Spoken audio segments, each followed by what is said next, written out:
Hovorí sa, že papier znesie všetko. Ale čo ak ten papier držal v rukách vrah? Vítajte u novej sérii videí, kde odkladáme policajné spisy a namiesto nich otvárame osobnú korešpondenciu tých najznámejších sériových vrahov. Žiadne svedectvá tretích strán, len ich čistá úprimnosť, manipulácie a ich vlastné slová a prosby. A začať nemôžeme nikým iným ako kanibalom z Milwaukee.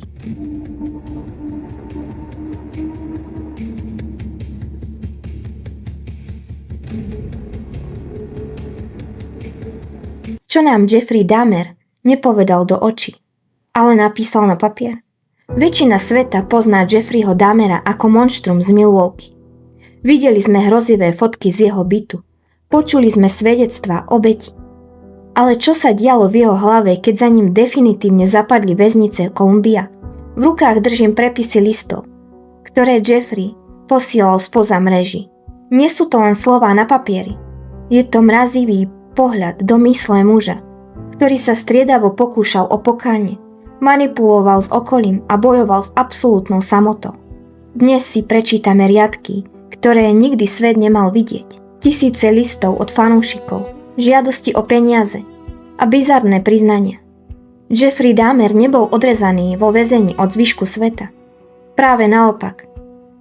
Z jeho cely prúdila korešpondencia, ktorá dodnes vyráža dých. Prečo mu ľudia posielali milostné dopisy? A čo napísal svojej rodine len pár týždňov predtým, než ho spoluväzeň ubil na smrť? Čo keď vám poviem, že tie najtemnejšie detaily o Jeffreym sa nenachádzajú v policajných spisoch, ale na listoch, ktoré napísal zo svojej cely. Dnes odložíme bulvárne titulky a pozrieme sa priamo na jeho rukopis. Uvidíte jeho prosby o náboženskú literatúru, momenty, kedy maska slušného chlapca padá a mrazivú úprimnosť, ktorú si šetril len pre svojich najbližších. Toto sú listy z celej smrti najznámejšieho kanibala, ktoré odhaľujú jeho pravú tvár. Na prvý pohľad vyzeral ako niekto, koho by ste na ulici prehliadli. Tichý, nenápadný, priam plachý mladý muž z Milwaukee. Ale za dverami apartmánu číslo 213 sa skrývala realita, ktorú si ľudská myseľ odmieta predstaviť. Jeffrey Dahmer, muž, ktorého prezývka kanibal z Milwaukee sa stala synonymom pre čistú hrôzu. Medzi rokmi 1978 až 1991 nalákal do svojej pasce 17 mladých mužov a chlapcov. To, čo následovalo, neboli len vraždy. Boli to rituály. Snažil sa o vytvorenie živých bábik. Keď v roku 1991 polícia konečne vtrhla do jeho bytu, svet skamenil. V mrazničke našli pozostatky. Na stenách viseli mrazivé polaroidy a v modrých súdoch s kyselinou sa rozpúšťali dôkazy o jeho beštiálnosti. Dahmer nebol len vrah. Bol to človek, ktorý zbieral svoje obete ako trofeje. Cela v nápravnom zariadení Columbia mala byť miestom absolútnej izolácie. Paradoxne sa však stala jedným z najrušnejších poštovných uzlov v krajine. Počas necelých 3 rokov, ktoré tam Jeffrey strávil, ho svet nenechal na pokoji. Do jeho cely prúdili tisíce listov z každého kúta planéty. Bola to bizarná zmes ľudskej psychiky. Na jednej strane náboženskí fanatici, ktorí sa pokúšali spasiť jeho čiernu dušu slovom Božím. Na druhej strane ženy, ktoré v masovom vrahovi videli svoju spriaznenú dušu. Listov bolo toľko, že Dahmerov otec a nevlastná matka museli pravidelne vynášať plné vrecia pošty. Dahmer však nebol žiadny sentimentálny písateľ. Pre muža, ktorý zavraždil 17 ľudí, boli listy predovšetkým nástrojom. Odpovedal selektívne. Kým niektorí písatelia sa stali jeho priateľmi, iní dostali len strohú, zdvoril odpoveď. Kľúč k Dahmerovej pozornosti bol jednoduchý. Peniaze. Mnohí ďalší, ktorí mu posielali len slova podpory alebo charitu bez priloženého šeku, tých ignoroval. Peniaze boli pre Dahmera v izolácii dôležité. Potreboval splácať dlhy rodine za právnikov, ale predovšetkým si chcel udržať svoj väzenský štandard. Krabičku cigariet denne a drobnosti, ktoré mali urobiť jeho živú smrť, ako väzenie sám nazýval, aspoň trochu priateľnejšie. Vďaka príspevkom od cudzincov si do cely kúpil písací stroj, prehrávač so slúchadlami a jednu mimoriadne bizarnú vec. Kazetu. Vo svojej cele počúval totiž nahrávky veľryb. Nie všetko mu však prešlo. Keď si chcel objednať píšťalku, dozorca to zamietol. Označil to za nákup, ktorý vrahovi neprináleží. Dahmer sa však nevzdával. Aby si popri podradnej práci väzenského upratovača prilepšil, stal sa z neho majster manipulácií. Oslovoval cudzích ľudí, písal adresátom, ktorých nikdy nevidel a svoje prosby o peniaze balil do lákavého obalu. Tváril sa, že finančné dary sú vlastne nejakou investíciou do ich priateľstva. Čím viac peňazí poslali, tým bola jeho motivácia odpísať vyššia. Ak by ste nevedeli, koho rukopis práve sledujete, možno by ste si mysleli, že ide o list priemerného študenta, ktorý sa z internátu ozýva svojej matke. Ale toto je Jeffrey. List, ktorý poslal z väzenia svojej mame Joyce, odhaľuje jeho desivú schopnosť oddeliť monštrum vo svojom vnútri od postavy poslušného syna. Milá mama, ahoj, ako sa máš tento týždeň? Dúfam, že sa cítiš dobre a že sa ti darí. Dave mi pred pár dňami poslal pekný list. Písal, že má rád svoju prácu a má veľa priateľov, s ktorými trávi čas. Takže to vyzerá, že sa mu darí celkom dobre. Tiež písal, že sa v roku 1994 chystá vrátiť do školy, aby získal titul Stále mám prácu v telocvični. Asi pred 3 týždňami mala väznica piknik a riaditeľa pobodali. Niekto ho bodol, ale nebol príliš vážne zranený. Kvôli tomuto incidentu bola celá väznica uzavretá. Nikto nesmel opustiť celu, okrem sprchy raz za 2 dní. Taktiež prehľadali cely všetkých väzňov.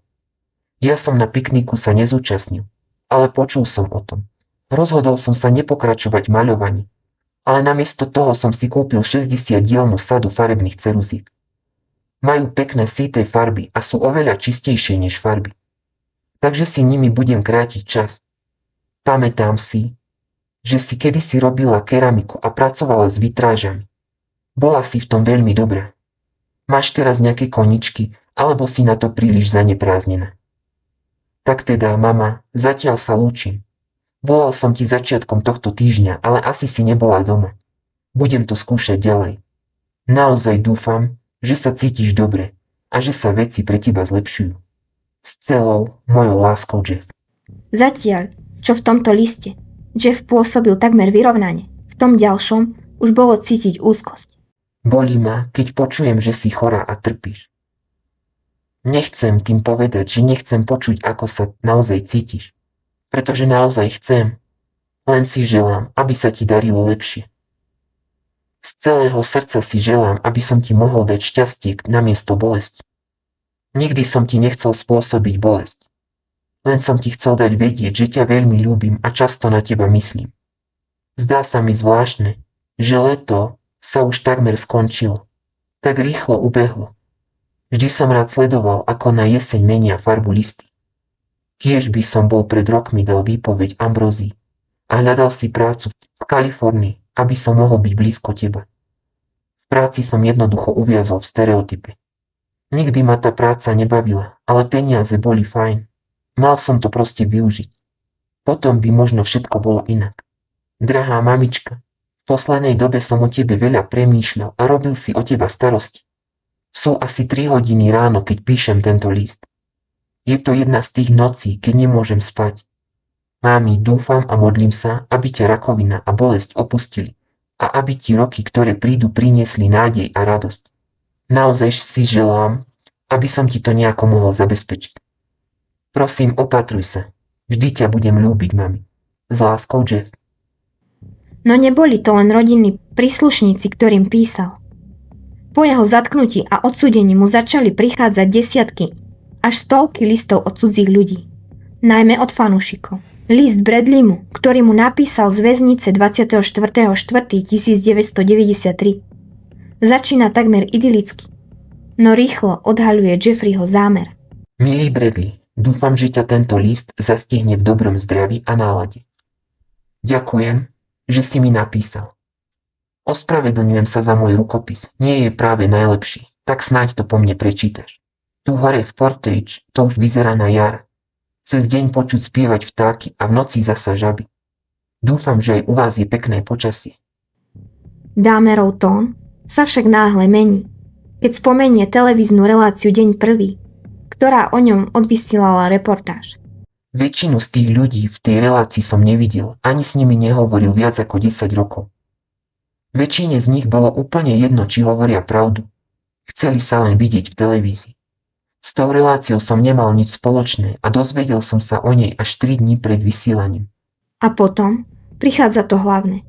Dôvod, prečo Jeffrey vôbec odpovedal na ten list. Každopádne, Bradley, väznica nepovoľuje, aby si mi posielal knihy, známky či papier. Mesačne tu zarobím len $20 a keď si kúpim cigarety, nezostane mi na účte takmer nič. Naozaj by som ti chcel písať aj naďalej, ale v mojej situácii si to jednoducho nemôžem dovoliť. Bol by si ochotný mi pomôcť a poslať mi šejk aspoň poukážku na $25? Nerád ťa o to žiadam, ale inak ti už nebudem môcť odpísať. S úctou, Jeff. PS, môžeš mi poslať svoju fotku, aby som vedel, s kým si píšem? Bradley nebol len náhodný zvedavec. Keď sa ho neskôr opýtali, prečo to urobil, prečo nadviazal kontakt s takýmto človekom, tak povedal, že veril tomu, že aj niekto ako je Jeffrey môže byť zachránený. Jeff mu však odpísal celkovo iba 2-krát. Druhá odpoveď dorazila s mesačným odstupom a jej tón bol jasný. Dahmer už nespomínal vtáky ani počasie. Išiel rovno k veci. V krátkej správe Bradley mu poďakoval za jeho štedrý dar, čím potvrdil, že jeho predchádzajúca manipulácia zabrala a peniaze úspešne dorazili na väzenský účet. Vďačnosť však bola len ďalšou predohrou. Dahmer v liste chladne konštatoval. Teraz už mi chýba len $25, aby som si mohol konečne kúpiť písací stroj. Predstavte si mrazivý pohľad do mysle vraha, ktorý Jeffrey sám zachytil na papieri vo forme detailnej ilustrácie. Táto kresba odhaľuje jeho víziu súkromného oltára, ktorý plánoval vybudovať vo svojej obývačke. Centrom tejto zvrátenej svätyne mal byť čierny stôl, presne ten, na ktorom pozoval a fotografoval telá mnohých svojich obetí. Celá scéna bola premyslená do najmenšieho detailu. Po stranách stola boli 2 kompletné kostry Millera a Laceyho. Výstava mala pozostávať celkovo zo 7 lebiek, pričom Jeffrey plánoval použiť kosti zo 4 nájdených v jeho kuchyni a minimálne 1 budúcej obete. Nad oltárom mala visieť veľká modrá lampa s výsuvnými guľovými svetlami, zatiaľ čo na koncoch stola by tleli vonné tyčinky. Celá konštrukcia mala byť umiestnená pred oknom, zakrytým nepriehľadným čiernym závesom, pred ktorým mal Dahmer v úmysle sedieť v čiernom kresle. Keď sa ho neskôr vyšetrovatelia pýtali, komu bol tento oltár venovaný, jeho odpoveď bola mrazivo úprimná. Mne. Bolo by to miesto, kde som sa cítil ako doma. Pre neho to nebol len morbidný výtvor, ale miesto na meditáciu, z ktorého plánoval čerpať pocit sily. Na záver dodal, že keby ho chytili o pár mesiacov neskôr, tak práve v jeho byte by boli našli túto dokončenú realitu. Okolo Dahmera koluje množstvo mýtov. Jedným z najčastejších je predstava, že si z väzenia dopisoval len s hrstkou ľudí. Realita však vyzerala úplne inak. Počas výkonu trestu si písal s desiatkami civilistov. Niektorým odpísal raz, s inými udržiaval pravidelný kontakt. Dni v cele v Kolumbii plynuli pomaly a jednotvárne. Čas strávil čítaním, sledovaním televízie, postupným návratom k náboženstvu, dobrovoľnou prácou pri upratovaní, učením sa kresliť. A najmä písaním listov. Hoci sa za tie roky na internete objavilo veľa jeho korešpondencie a zberatelia si listy medzi sebou vymieniali, niektoré z nich sú dodnes výnimočné.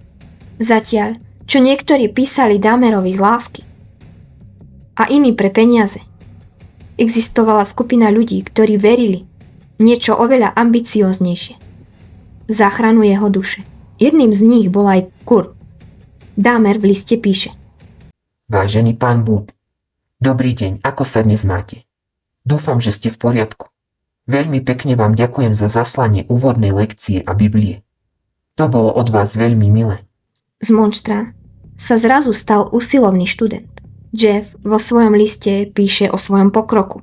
Spomína pani Staffordovu a istú pani Mottovu z Virgínie, od ktorých dostal korešpondenčné kurzy. Všetky lekcie poctivo vyplnil a poslal na ohodnotenie. Potom však list naberá na naliehavosť. Jeffrey priznáva, že hoci absolvoval celý kurz, stojí pred stenou, ktorú nedokáže prekonať sám.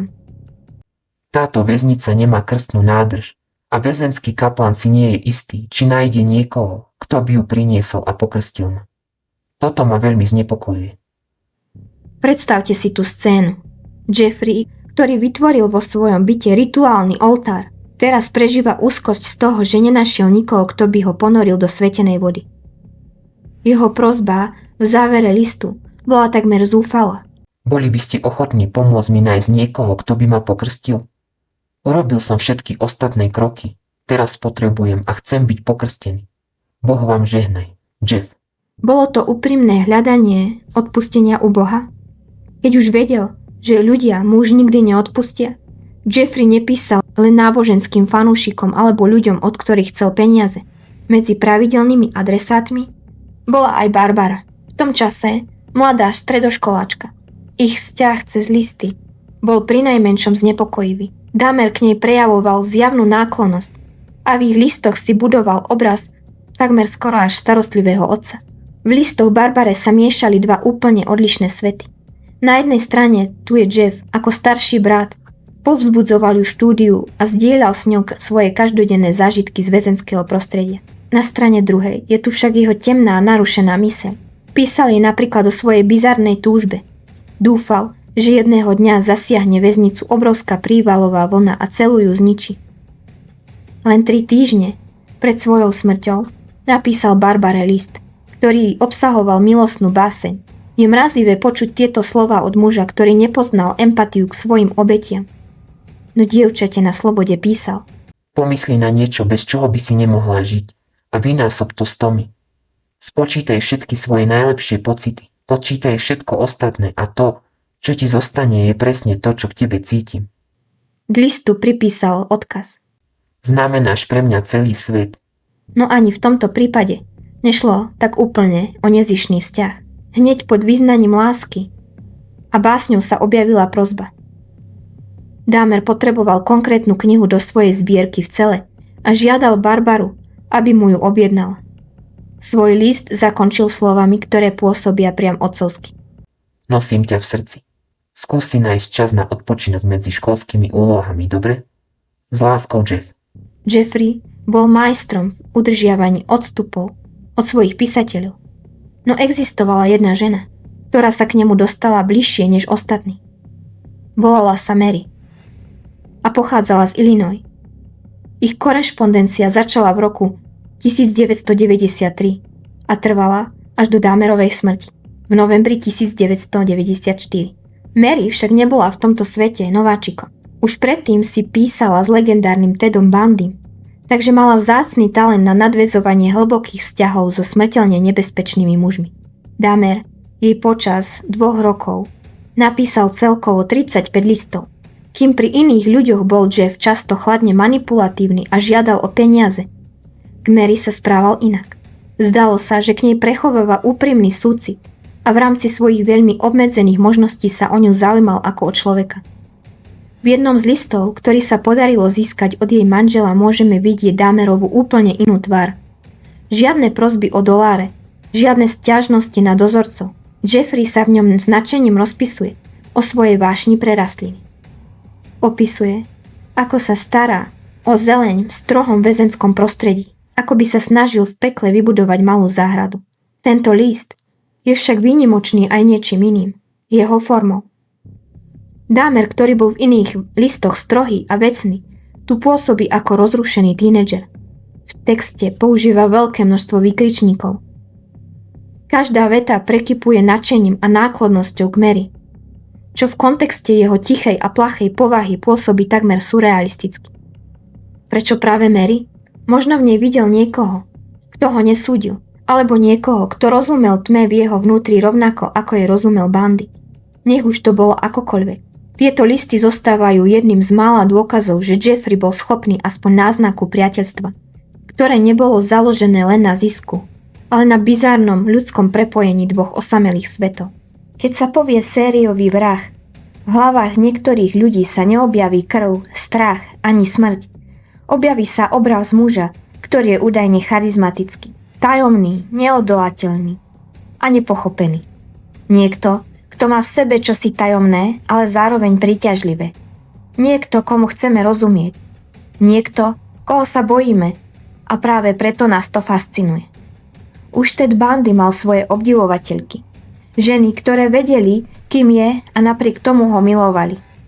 Každý večer zamykali dvere. Báli sa tmy a predsa o ňom snívali. Presviečali sami seba, že on nevyzerá ten typ, ktorý by niekoho zabil. A tak si v mysli skúšali predstaviť, aké by to bolo byť s ním.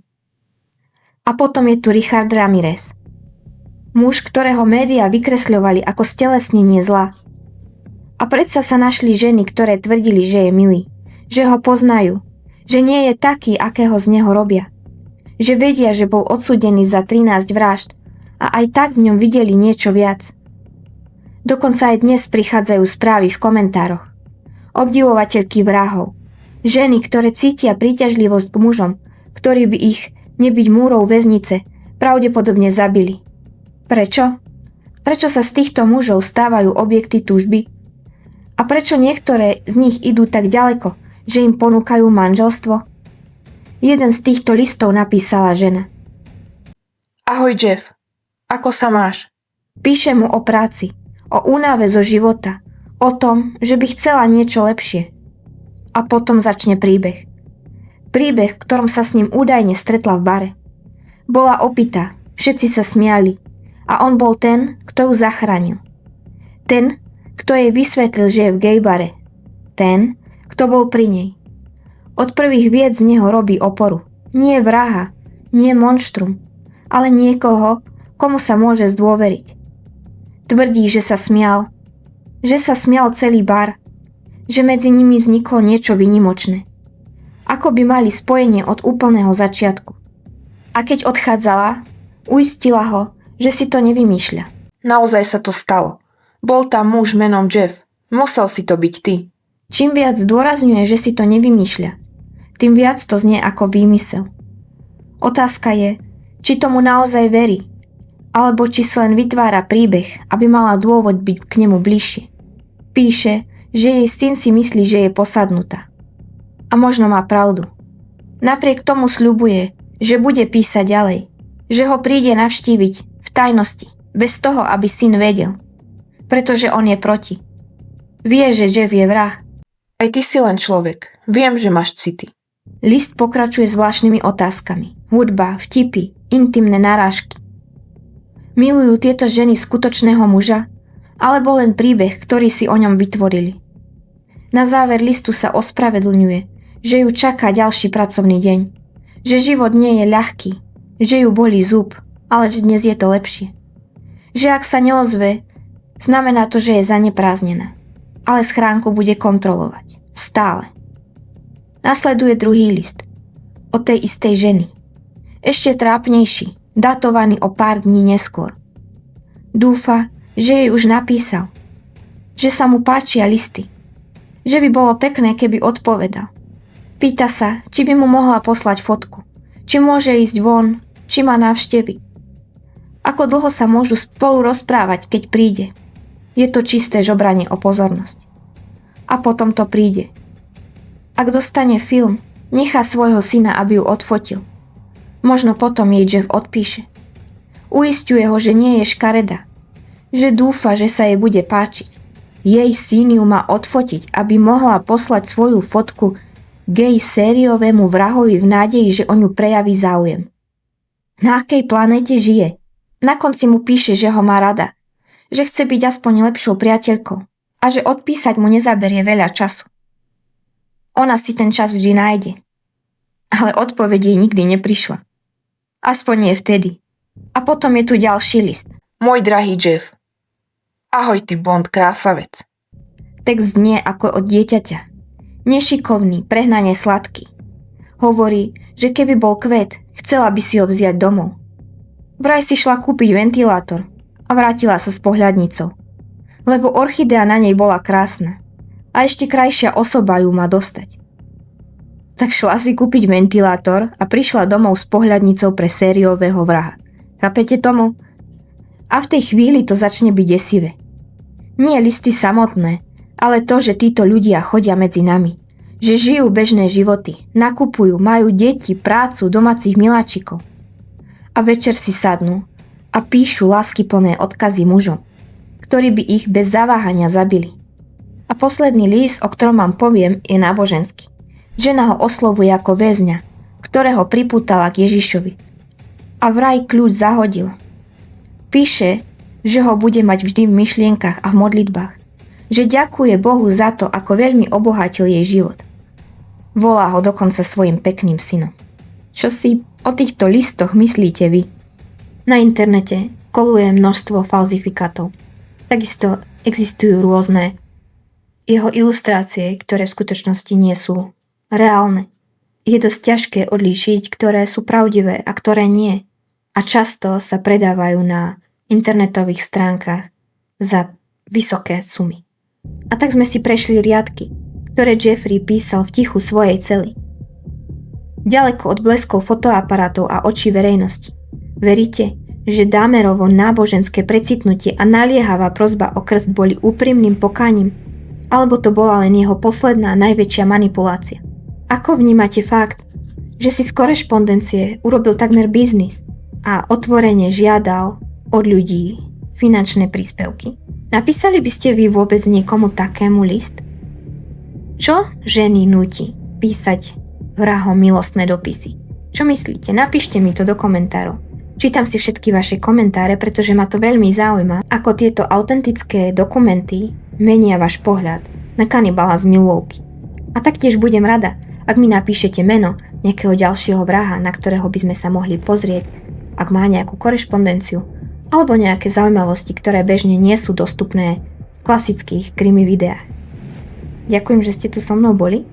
Vidíme sa opäť pri ďalších videách, ktoré budú taktiež ústami obetí.